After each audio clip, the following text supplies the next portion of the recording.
How many errors did you make on your last hunt that you don't even know about? Most guys would say 0, maybe 1. I would have said the same thing 3 years ago. Then a wildlife biologist at a National Deer Association field day in Macon, Georgia, handed me a checklist and asked me to score my own hunts honestly. Out of 15 common behavioral mistakes, I was averaging 9 per outing. 9. On a property where I thought I was doing everything right. That number wrecked me for about a week. Then it changed how I hunt. Because the real finding from the research he shared wasn't that hunters make mistakes. Everyone knows that. The finding was that mature bucks, 3.5 years and older, don't react to a single error. They react to the accumulation. One misstep a deer can tolerate. 2 or 3 layered on top of each other pushes that buck 150 to 200 yards off his pattern, roughly 2 football fields in a direction your stand will never cover. He doesn't leave the property. He just leaves your reach. And because he still shows up on your trail camera at 2 a.m., you assume he's unhuntable. He's not. You're just giving him too many reasons to avoid you during shooting light. I spent the last 3 seasons tracking which errors matter most, talking to outfitters in South Central Kansas, land managers in the South Carolina Lowcountry, and a lease club in Western Maryland that went from averaging 2.5-year-old bucks to 3.5-year-olds in 2 seasons just by eliminating 6 of these 15 mistakes. Same land, same members, different discipline. We're going to walk through all 15, grouped by when they happen, before you climb the tree, while you're sitting in it, and after you climb down. And near the end, I'll share the specific weather window that a Kansas outfitter uses to time his clients' best sites, because his data over 5 seasons shows nearly double the encounter rate when conditions line up. The idea that ties everything together is this: you're not hunting against deer, you're hunting against a scoring system. Every error adds a point. A mature buck's threshold is somewhere around 3 to 4 points in one outing before he shifts his pattern. Drop below that threshold and he stays killable during daylight. Exceed it and he becomes a ghost you only see on camera. This isn't about being perfect. It's about making fewer mistakes than the next guy. You've been there. You know you have. You've got a buck on camera, 130 inches or better, hammering a scrape every 3 days, always between midnight and 4 a.m. You burn vacation days. You sit that stand 6 times in 2 weeks. Nothing. Meanwhile, the guy one ridge over fills his tag on a random Tuesday afternoon with a deer just as big. You blame genetics. You blame the moon. But it probably wasn't luck. He probably just made fewer of these 15 mistakes than you did that week. The errors that happen before you ever leave the truck are the ones that compound hardest because the deer remember them for weeks. Error 1. Checking trail cameras too often. Every walk to a camera leaves ground scent, disturbs leaf litter, and creates a human pressure point that mature bucks catalog and avoid. A Mississippi State University deer study from 2017 found that bucks 3.5 years or older reduced their daytime visits to monitored scrapes by 40% when cameras were checked more than once a week. If you're not running cellular cameras, something like a Bushnell Cellucor or a Kutaback Cellucor that sends photos to your phone without you walking in, limit your checks to once every 10 to 14 days. Pull the card on your way out after an evening hunt when your scent is already in the area. Never make a dedicated trip just for a card pull. The second one catches a lot of guys. Hanging your stand too early in the spot you plan to hunt. If you hang a set in September and don't hunt it until late October, you've given deer 6 weeks to identify the disturbance and route around it. Old-timers in the Catoctin Mountains of Western Maryland have a rule: hang it and hunt it. Meaning, if you're putting up a stand, hunt it within 48 hours or don't bother. The disruption is freshest the day you create it. After that, deer have logged it. If you need to pre-hang for access reasons, do it in July when deer patterns bear no resemblance to fall. Error 3. Using the same entry route every seat. Walk the same path to your tree more than 3 times in a season, and mature bucks will pattern that route and avoid it during daylight. I mentioned entry routes in a previous video from a scent perspective, but here the issue is behavioral. A hunting lease club in Colleton County, South Carolina, right in the low country where whitetails bed in palmetto thickets and feed on agricultural edges, started requiring members to use at least 3 different entry routes per stand location. Their average age of harvested bucks climbed a full year class in 2 seasons. Vary your approach using creek beds, tractor paths, field edges, anything that breaks predictability. Your 4th mistake is overhunting one stand. The best setup on your property is the one you want to sit every time. But every sit adds residual scent and cumulative pressure to that specific location. Sit any single stand more than twice in a 10-day window and you've likely burned it for mature bucks through the rest of that moon phase, which runs about 29 days. Rotate between 3 to 5 stands based on wind direction and save your best location for the days when everything aligns. Error 5. Ignoring scent contamination from your vehicle. You stop for gas, grab coffee at a drive-thru, eat a granola bar in the cab. Your truck becomes a scent bomb sitting 200 yards from your hunting area, and if the wind shifts after you've parked, it pushes everything straight into the timber. A whitetail can detect human-associated odors at concentrations most of us can't even conceptualize, somewhere below 1 part per billion in the right humidity. That means the French fry bag under your seat from last Thursday is broadcasting to every deer within several hundred yards. Park downwind of your hunting zone even if it means walking an extra 300 yards, about 3 city blocks. And for the sake of your season, don't eat a sausage biscuit in the cab at 5 a.m. I've done it. I'm not proud. The stealth cam on that trail showed 0 deer within 100 yards of my truck that entire morning. Live and learn. Those first 5 errors all happen before you ever set foot in the woods. Fix them and you've already cut your error count almost in half. But the second group, the mistakes you make on stand, are the ones most hunters commit without any clue they're doing it. And these are harder to fix because you can't see yourself making them. Error 6. Moving too much in the tree. A whitetail can detect motion at distances beyond 200 yards in open terrain. Their eyes have a nearly 310-degree field of vision, which means the only blind spot is a narrow cone directly behind their skull, about the width of a dinner plate at 10 yards. Shifting your weight, reaching for your grunt tube. That's a short tube call you blow into to mimic a buck's vocalization, or turning your head to check your 6. All of it registers at distances you wouldn't believe. A buddy of mine in Perry County, Pennsylvania, mounted a Tacticam on his stand to film his hunts last fall. When he reviewed the footage, he counted 11 separate movements in a single 3-hour sit. 11. He thought he'd been sitting still. Plan your movements before you need them. Hang your call within arm's reach before first light. Position your weapon so you can pick it up with one slow motion. Turn your head only when a deer's eyes are blocked by a tree trunk or its nose is down feeding. Number 7 is one I see constantly. Hunting an acceptable wind instead of a perfect one. A southwest wind at your stand might keep your scent off the main trail. But if there's a secondary bedding area to the northeast that you forgot about or never scouted, every mature deer bedded there knows you're sitting in that tree.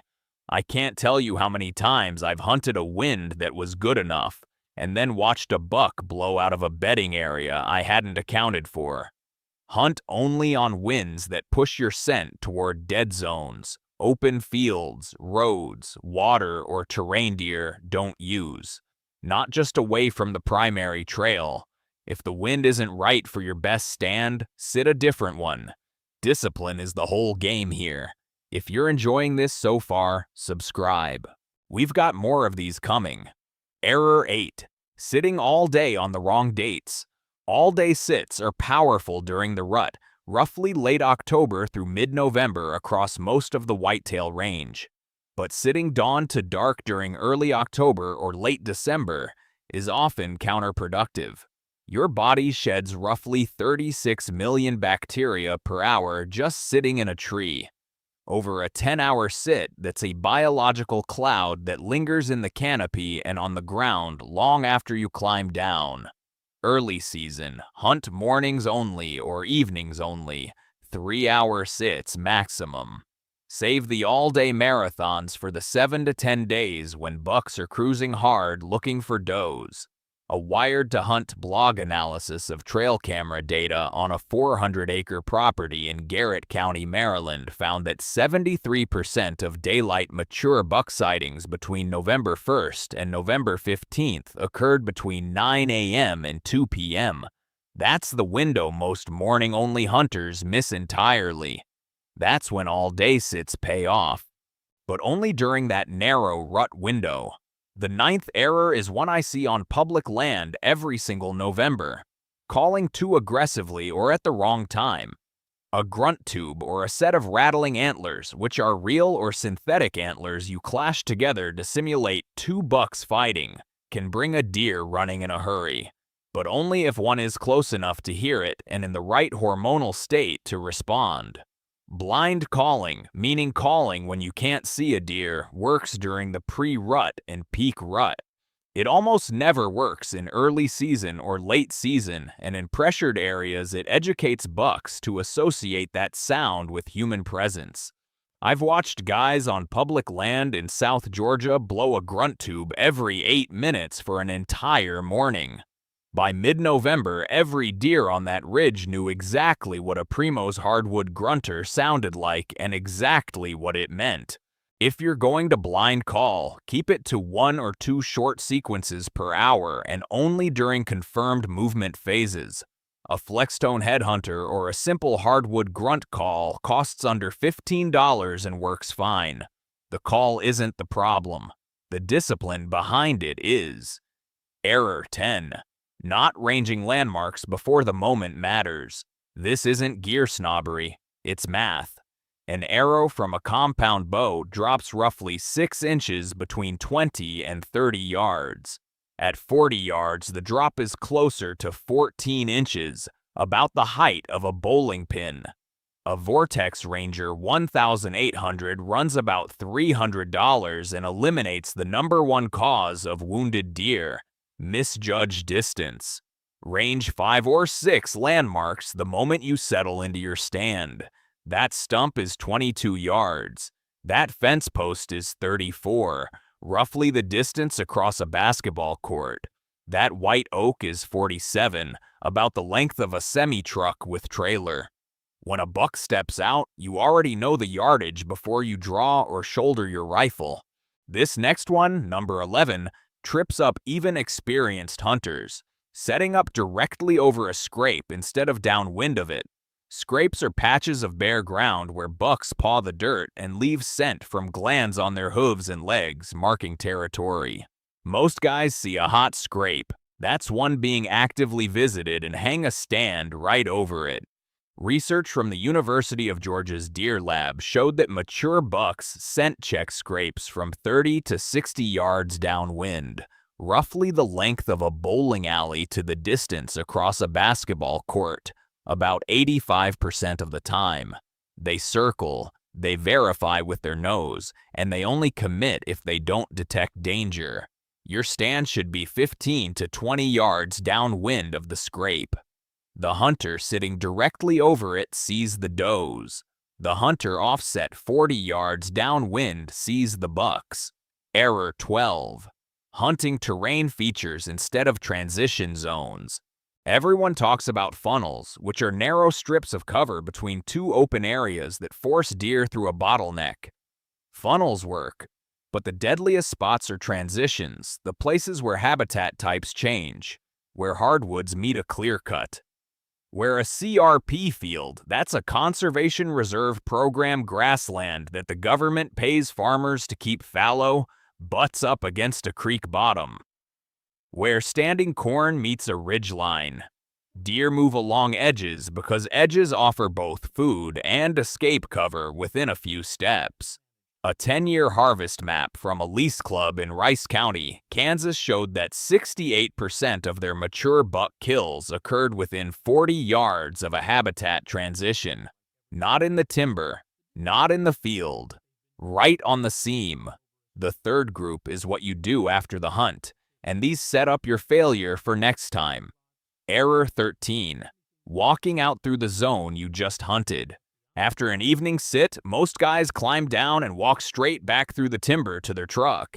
Every deer in that area, including the ones that were 15 minutes away from entering your shooting lane, now knows a human was there. Ground scent from boots persists 6 to 8 hours in cool, humid conditions. That means a 6 p.m. exit contaminates the area until 2 a.m. Walk out through a field edge, a road, a creek bed, anything that keeps your exit scent away from the zone you plan to hunt again. Some of the best land managers in the Alabama Black Belt, that's the strip of dark fertile soil across the center of the state with some of the best whitetail ground in the southeast, actually mow dedicated exit trails through fields so hunters never touch the timber on the way out. 14 is the one that separates guys who get better every year from guys who repeat the same season forever. Not logging your hunts. If you're not recording the date, wind direction, temperature, moon phase, what you saw, and what time you saw it, you're flying blind season after season. A free app like HuntStand or a pocket notebook gives you pattern data that compounds over years. A property manager I know who runs 600 acres in Emanuel County, Georgia, started detailed logs in 2018. By 2022, he could predict within a 2-hour window when specific bucks would move through specific corridors based on wind and temperature combinations. He killed his biggest deer that fall, a 158-inch 10-pointer, on a morning he picked 3 weeks in advance. Entirely from his log data, no luck involved. Error 15. Hunting with emotion instead of information. This is the hardest one because it's wired into us. You see a big buck on camera and you start making decisions based on wanting to see him, not on what the data says about when and where he actually moves. You sit your favorite stand because it feels right. You stay an extra 2 hours because you've got a gut feeling. Meanwhile, the wind shifted 40 minutes ago, and you've contaminated the area for your next 3 sits. I did this last November. Camera showed a wide 8-pointer near my north stand, so I sat it in a northeast wind when my log clearly said hunt the south ridge. Spent 4 hours watching squirrels while the Reconyx on the south stand caught 3 different bucks in daylight. Trust your logs, trust your cameras, trust the wind. Hunt the information, not the emotion. I told you near the beginning that there was a specific weather pattern worth waiting for. This is the part I almost didn't include because the guys who know about this don't volunteer it. But the data is too clean to keep to myself. A whitetail outfitter I've gotten to know in Reno County, Kansas, right where the sandhills begin breaking into flat agricultural ground, started tracking barometric pressure against client sightings 7 years ago. He uses a $25 digital barometer from Amazon, nothing fancy. What he found was that his clients saw nearly twice as many mature bucks when pressure was between 29.9 and 30.3 inches of mercury and rising. Not steady, not falling, rising. Specifically in the 12 to 36 hours after a weather front had passed through, when the rain or wind had stopped and skies were clearing. He calls it the rebound window. Deer that were bedded tight during the low-pressure system start moving aggressively as pressure climbs, and they tend to move earlier in the afternoon, sometimes a full hour ahead of their normal pattern. His theory, and I think he's right, is that falling pressure suppresses deer movement the same way it suppresses your own energy before a storm. Once the system passes and pressure rises, the deer feel that shift and respond by feeding and moving while conditions are good. The practical version is this: watch your weather app. When a cold front or storm system passes through your area, mark the first clear morning or afternoon after it breaks. That 12 to 36-hour window of rising pressure is when you burn your best stand. Don't waste your best setup on a random Tuesday when conditions are average.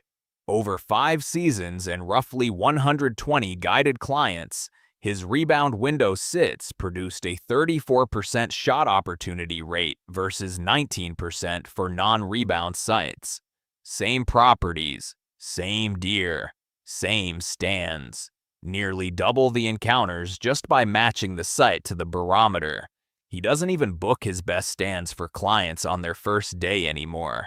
He waits for the weather to line up, even if it means they sit a secondary setup while the front moves through. Every one of these 15 errors is fixable without spending $1. Not one requires new gear, a bigger lease, or better genetics in your area. They're all behavioral. And the difference between the hunters who consistently tag mature bucks and the ones who don't isn't skill or luck, it's error count. Pick the 3 from this list that hit closest to home. Fix those this season, and hunt like the deer are keeping score. Because after today, you know they are.